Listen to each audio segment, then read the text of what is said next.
Vitalik Hit itu maksudnya yang aku rasakan dia ketika udah dipasang udah pakem ya, enggak gitu. Jadi ketika udah dipasang di pedal beres gitu. Benar-benar. Ketika udah dicolok di TRS, masuk ke modul, kebaca, kan ada ininya kan, ada grafiknya kan. Benar-benar. Ketika grafiknya udah terbaca kiri kanan dengan benar, intensitas ketika main double pedal udah benar, ya udah beres. Sesimpel itu Vitalik soalnya.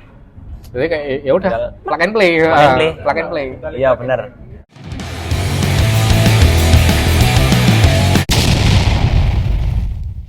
Halo Sobat Trigger. Kita hari ini bersama drummer dari 510, Mas Winal di sana. Halo Sobat Trigger sekalian, dimanapun kalian berada. Yang ini perdana kita ketemu Mas Wina. Iya. Jadi udah dari lama waktu itu ya. Kerjasamanya udah lama, ketemunya baru sekarang tuh. Gimana tuh? Baru sekarang ketemu ini guys. Baru sekarang ketemu. Baru sekarang. Ya, kita tadi udah bahas banyak kan sebenarnya. Jadi karena kita ini di Trigger, kita mulai dari ini aja. Apakah Trigger ini membantu buat manggungnya 510? Yes. Kalau membantu, sangat-sangat membantu. Kenapa? Karena semakin banyak, to be honest, semakin banyak sound design yang kita punya, semakin banyak sound design yang kita pakai ketika kita rekaman sebelumnya atau kita desain sebelumnya, itu kan berbeda-beda ya. Karena setiap karya pasti memiliki tune yang berbeda-beda nih. Satu pertama tune. Benar. Tune kick yang berbeda-beda. Mungkin kalau misalkan aku setiap kick itu punya nada dasarnya sendiri. Punya tune-nya sendiri. Kalau misalkan lagu itu main di C, berarti aku harus pakai 60 Hz subnya. Kalau misalkan main di D mungkin naik sekitar 68 Hz dan segala macam. Kalau misalkan pengen tetap in tune.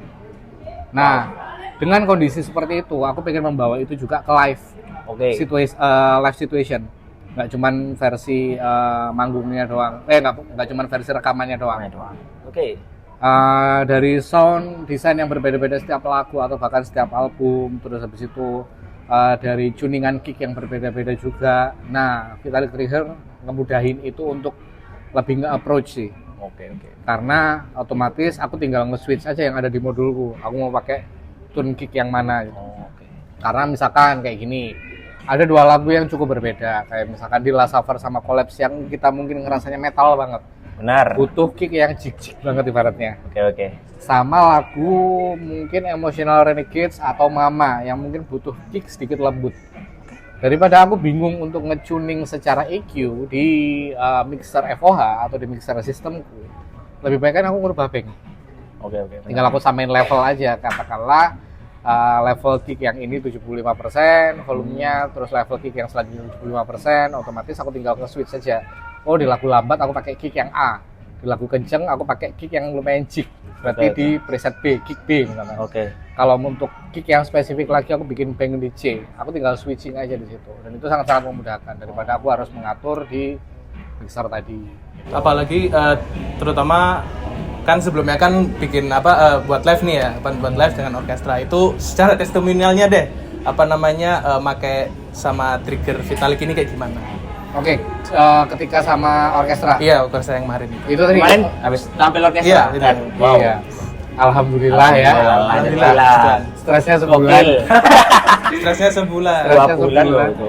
Ya, terus habis itu ya kalau manggung sama orkestra kemarin lebih kerasa, ya itu lebih fleksibilitas yang aku ceritain sebelumnya itu juga bisa terbawa ketika orkestra, karena mungkin di orkestra itu kita juga butuh sound sample yang berbeda juga. Mungkin ada beberapa kemarin yang aku tambahin karena tidak bisa seegois itu ketika aku manggung sama orkestra, tapi drumku tetap itu, jadi otomatis daripada aku nge-tuning ulang drumnya, ya aku tinggal ganti aja sound sample-nya gitu. Meskipun untuk aplikasinya aku tetap menggunakan 50% dari trigger untuk artikulasi, 50% dari si kick aslinya itu tadi gitu. Jadi aku tinggal nge-mix aja balance-nya seberapa gitu doang sih. Dan works banget, terutama untuk kick ya. Itu works banget. Itu sih. Tapi apakah kick kanan sama kiri itu suaranya beda? Enggak, karena aku bikin sampelnya sama. Sama. Aku bikin sampelnya sama. Kalau misalkan dibikin beda gimana sih? Yang kanannya itu dik, yang satunya itu agak dik tapi agak gitu. Iya, biasanya itu kalau misalkan pengen dibedain juga bisa, karena secara naturalnya manusia power kaki kiri dan kanan atau tangan kiri dan kanan pasti berbeda. Oh iya benar. Semakin kick dipukul dengan kenceng, otomatis harmonik frekuensinya akan keluar atau suara diknya akan keluar. Benar.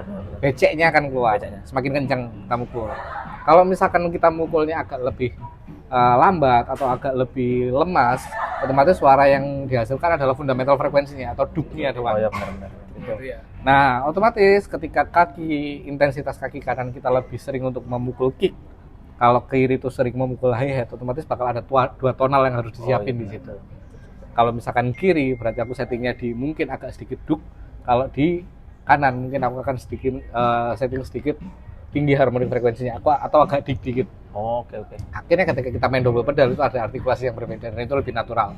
Helpful juga, silakan, itu opsional yang pakai si triggernya aja gitu, yang pakai si modulnya aja. Pengen dibikin beda atau pengen tetap disamain. Tapi kalau aku disamain. Kenapa? Karena artikulasi dik dan duknya itu udah ada dari microphone. Gitu. Gila. Itu kalau detailingku sih kayak gitu ya. Mungkin setiap drummer berbeda-beda treatmentnya gitu. Setiap drummer berbeda-beda. Tuh, ada yang super flat, gitu. Ya. Ada juga kan. Ada yang dak dikduk, berarti telu ya. Tadi kita tuh udah lihat ini apa namanya sequencernya V1O dan gila. Banyak sekali. 200 track. Iya. Bulat. Super bulat ternyata. Dan itu laptopnya masih kuat. Kalau kita udah tolong 10 track sudah ngehang gitu kayaknya. Tengah lagi. Gila, gacor banget itu. Gitu ya, karena semakin banyak lagu otomatis bakal semakin banyak tracknya kalau di V1O ya, karena setiap lagu tracknya bakal beda. Wah, gila. Terus V1O itu berapa itunya? Rate-nya? Krunya? Jangan rate-nya. Nanti nikahanku 510. Wah, Gimana ya? sampai nanti. Band reguler jadinya. Band reguler. Iya, Waduh, berapa itunya? Krunya berapa? 5-10 itu sekali berangkat optimal kita di 12 sampai 14 orang. 12. Kalau di nego di 12, kalau full tim di 14. 14 dan itu semuanya itu ya. Oh, berarti drum satu itu satu atau ya, kita kan personil yang di stage itu ada 4. Oke. Aku, Pras, Ical, as a main artisnya, terus habis itu ada additional player. Oke. Kadang-kadang kita sama Ronald, kadang-kadang Ronaldnya di Dead Squad. Basisnya Dead Squad sekarang, atau pakai Alex. Alex itu basisnya tabrak lari antara dua itu. Yang gemuk itu bukan? Bukan. Ya, yang kacamataan itu. Yang pakai kacamata. Iya. Aku lihatnya dulu yang waktu kapan ya?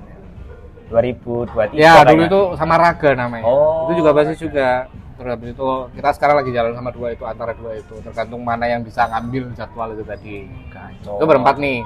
Terus manajer 1, terus habis itu kru vokal 1, kru drum 1, kru gitar 1, kru sistem 1, fotografer 1, videografer 1, terus habis itu merchandiser 1. Sama ada ini apa namanya kayak runner gitu. Nah, kalau 2 ini ada tentatif nih, bisa dibawa antara untuk nambahin runner 2 berarti. Oh, gila banyak. Sebenarnya untuk mengejar bagasi sih, Mas. Mengejar bagasi.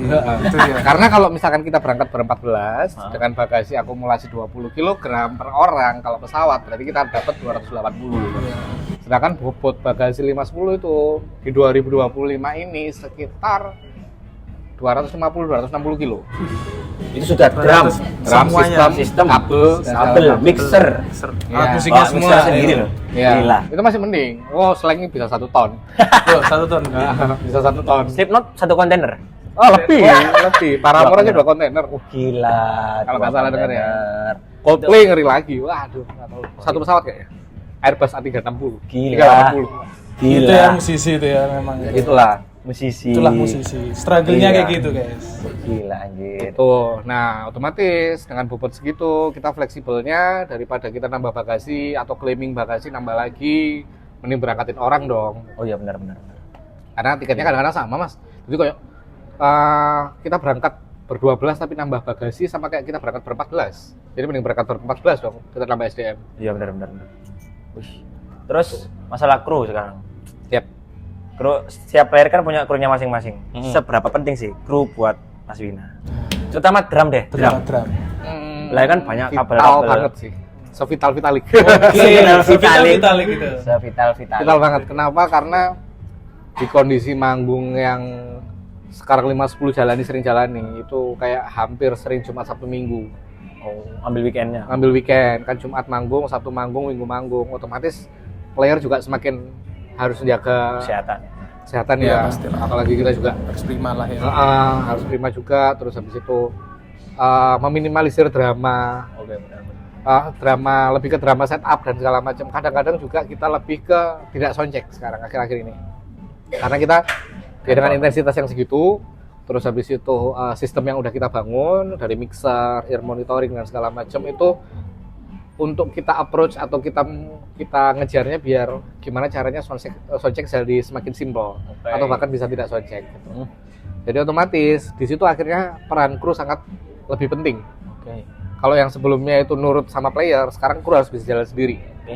Untuk bisa Itu yang paling penting. ya untuk bisa mengeksekusi stage itu sampai malam itu beres gitu. Bahkan kalau misalkan cuma cek line doang, bukan sound check gitu. Cek line itu berarti kayak cuman cek channel 1 sampai channel 32 itu udah aman gitu. Oke. Nah, jadi kru dari 510 terutama kru drum itu harus sudah bisa routing juga sampai ke kabelnya, channel list dan segala macam. Ada Raffi namanya kalau yang lagi sama aku sekarang. Oh, yang ngatur drum itu? Ya, yang Oh, jadi iya. drum tech-nya ada Follow. namanya Raffi. Ngefollow Vitalik. Oh ya. Oh iya.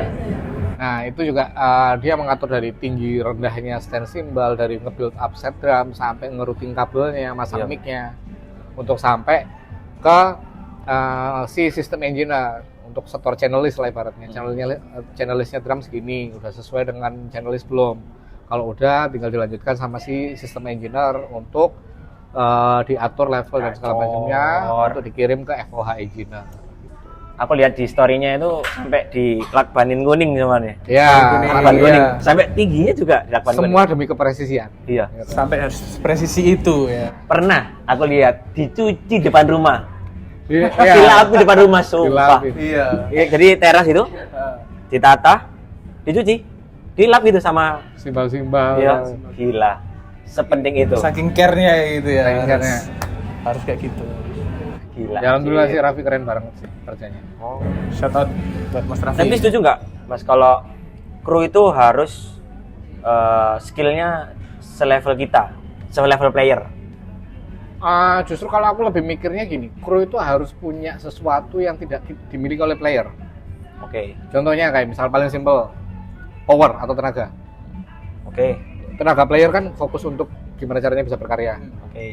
manggung dengan beres. Oke. Tapi kru harus dipikir 2 kali lebih, powernya harus 2 kali lebih kuat karena dia harus sound check, dia harus Benar.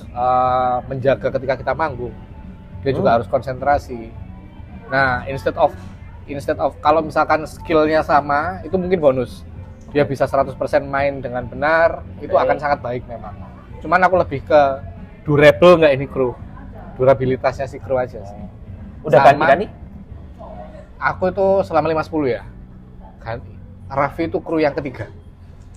Dan yang paling lama. Wah, gila. Berarti sebelumnya bagus. Enggak, Bagus. kadang-kadang gini. Ya kita nggak Iya. bisa menentukan rezeki orang ya. Udah ngikut ke 5-10, cuman mungkin dia lebih cocok kerja di kantoran.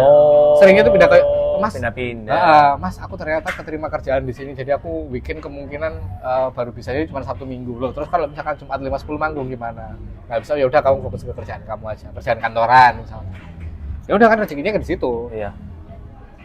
Oke. Gitu. Penting itu berarti ya. Ternyata sepenting itu. Penting itu, Bro. Gila banget. Untuk pengaturan triggernya sendiri di kru apa juga Mas Raffi? Kebetulan Vitalik Hit itu maksudnya yang aku rasakan, dia ketika udah dipasang udah pakem ya. Oke. Udah pakem, jadi kayak nggak perlu drama-drama lagi ketika manggung gitu. Paling cuma adjusting neck turunnya doang. Oh ya benar. Dan itu pun tidak nggak yang sering berubah juga gitu. Jadi ketika udah dipasang di pedal beres gitu. Benar. Ketika udah dicolok di TRS, masuk ke modul, kebaca, kan ada ininya kan, ada grafiknya kan. Benar. Ketika grafiknya udah terbaca kiri kanan dengan benar, intensitas ketika main double pedal udah benar, ya udah beres. Sesimpel itu Vitalik soalnya. Jadi kayak ya udah plug and play. Plug and play. Vitalik Iya, plug and benar. play. Itu kan untuk kick Mas. Kan Ya. kita kan juga punya yang snare. Yes. Tapi untuk snare ini nanti fungsinya itu apa sih? Selain buat misalkan suara snare aja. Ya. Kan bisa yang lainnya apa?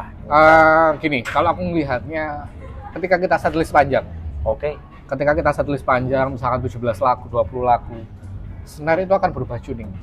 Oh. Seringnya akan seperti itu. Tapi nggak kerasa. Tapi nggak kerasa, karena kita mainnya secara continuous. Oh ya benar-benar. Gitu. Nah, untuk menjaga intensitas tuning itu tadi biar bisa ibaratnya bisa tetap sama, tetap konstan dari awal lagu 1 sampai ke lagu ke-17 atau bahkan ke-20. Oke. Kita kan nggak kerasa tuh. Benar-benar. Nah, apalagi kalau misalkan kita udah percayakan itu ke engine, otomatis tensinya kan terus sama sesuai dengan sound sample kan. Sama terus jadinya. Sama terus. Kadang-kadang Benar, aku juga pernah ngerasain kok, misalkan aku ngeliat full konsernya 510 gitu. Di lagu pertama masih tight banget ya, di lagu Collapse Last Supper masih tight banget. Terus ketika masuk ke Emotional Request kok tune-nya turun. Kok lebih turun. Sedangkan kita kan nggak mungkin di tengah lagu tak ngetes gitu. Iya, nggak mungkin. Iya, benar. Nah, Padahal kalau kita bisa. pakai drum board ya bisa sih Nah. pakai drum board yang tuning machine itu bisa juga gitu. Tapi nggak efektif tapi mungkin ya. Takes time juga. Ya, text time juga. Ya benar. Ganti snare lebih takes time lagi. Lebih text time lagi. Keburu Oh habis my lagunya God. nanti. Ganti snare lebih takes time lagi. Ya udah itu trigger snare-nya Vitalik ya solusi untuk menjaga snare tuning tetap akan sama dari awal sampai Iya, akhir sesuai dengan modul yang udah kita tentuin. Tapi nanti dalam tahun ke depan ini untuk trigger snare itu apakah kompatibel buat teman-teman drummer itu?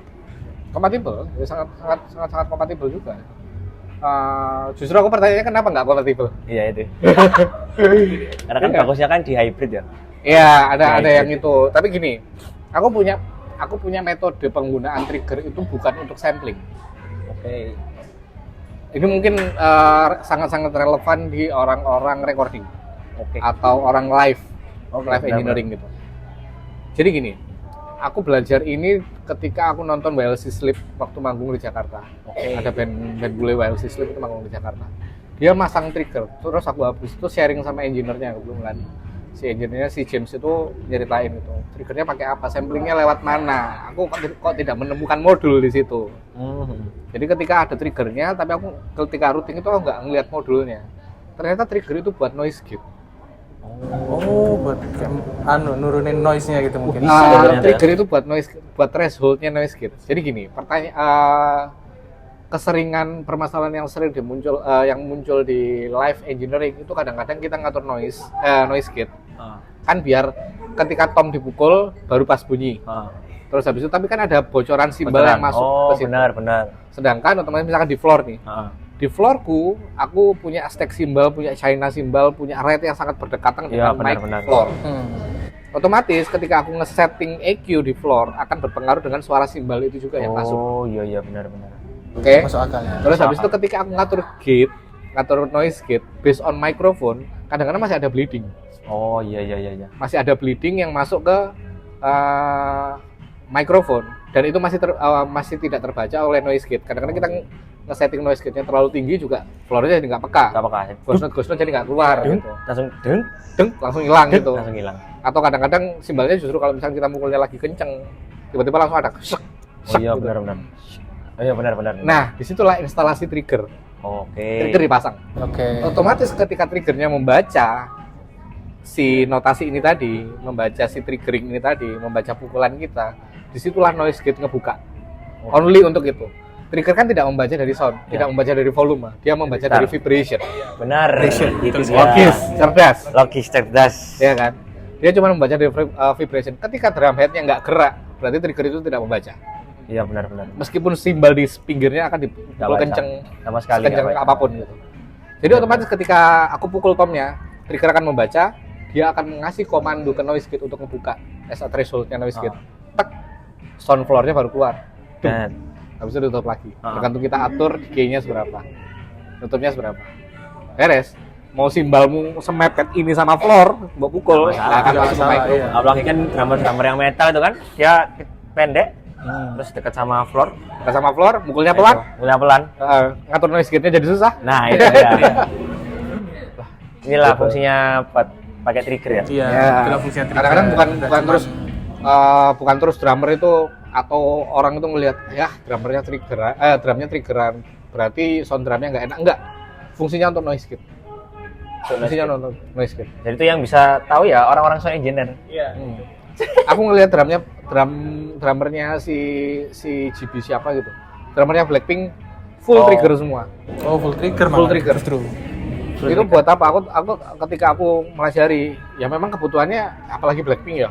Benar, Sound tom itu kadang-kadang dirubah jadi sound tom EDM yang dung. Bener. Nah, itu untuk fungsi sound design kalau itu. Kalau aku fungsinya lebih, kalau misalkan aku pun akan pakai trigger tom atau trigger snare buat ke noise gate. Jadi gate-nya berbasis di apa yang dibaca trigger. Nah itu. Jadi volume-volume yang lain yang masuk ke mikrofon tidak akan mengganggu si noise gate itu. Iya benar. Apalagi sekarang kan nggak perlu modul, udah bisa mas ya sebenarnya. Udah bisa juga langsung pakai in trigger lah atau langsung masuk ke laptop lah bisa. Itu. Tapi ya spek komputernya harus yang aman lah, yang aman lah. Ya. Yang aman lah tentunya. Karena kalau pakai yang kacang, wah nanti. ya udah kamu berabe nanti. Dung. Agak telat gitu. Ya pasti ya namanya digital ya, kita berhubungan dengan sesuatu yang digital itu pasti punya kemungkinan yang sifatnya itu latensi.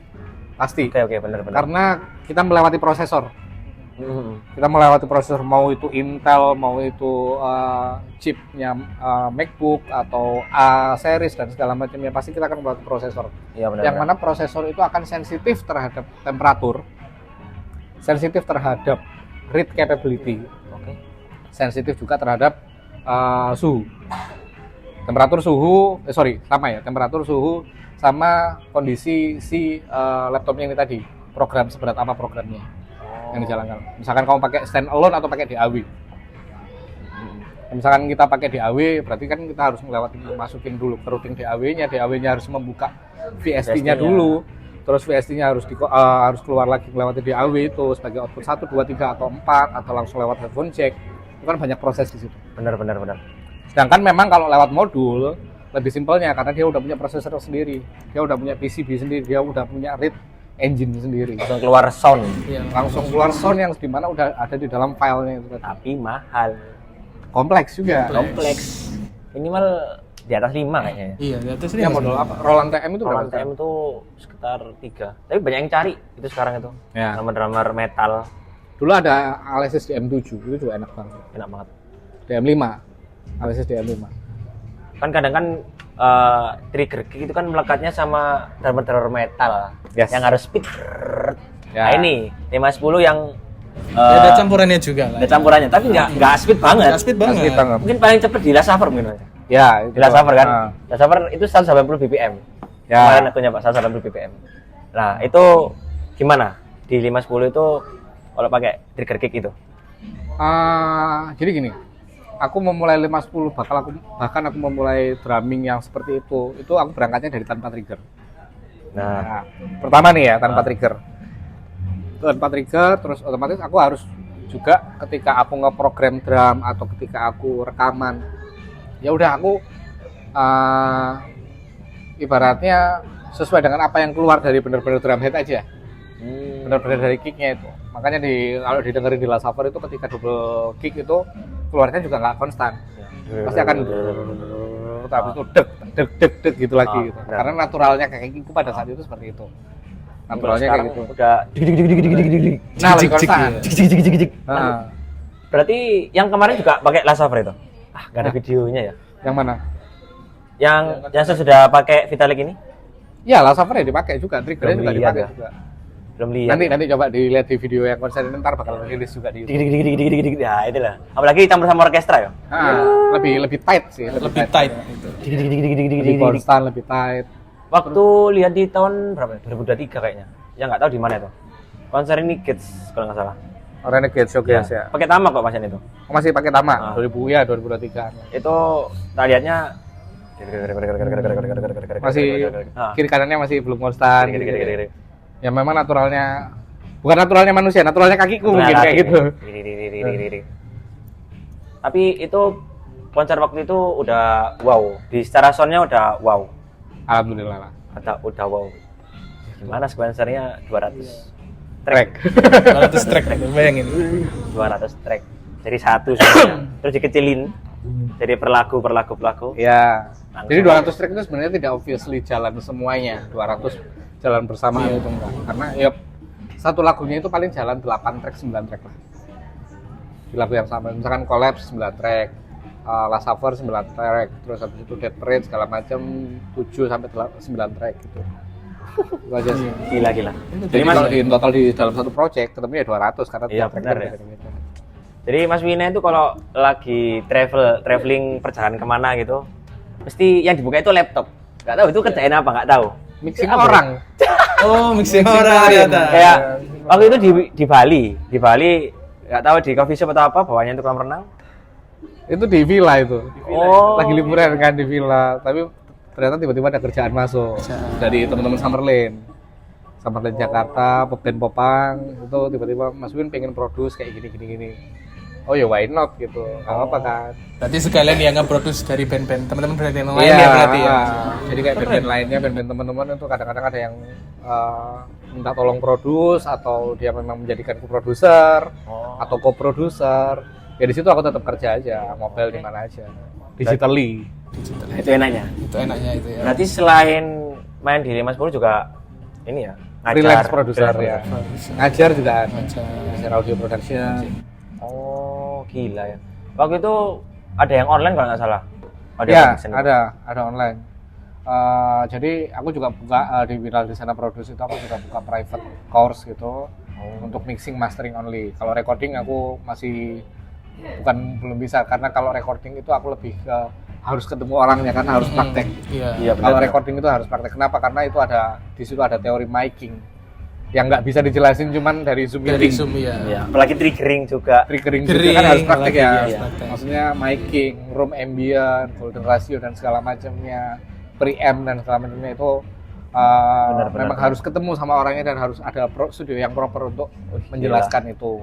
Jadi makanya kenapa di courseku yang online itu lebih ke mixing mastering only karena di mixing mastering sekarang itu hampir bisa dilakukan fully in the box. Fully in the box itu 100% di dalam device gitu. Tidak perlu pakai external preamp atau apa. Meskipun pakai itu juga nggak salah juga ya benar juga dan bagus juga gitu. Cuman hampir semua bisa dilakukan in the box. So aku ngajarinnya ke orang via online itu ya mixing mastering only. Gacor banget. Keren ya. Gila. Itu sih ya itu apa? Hidup nomaden ya. Hidup nomaden. Nomaden.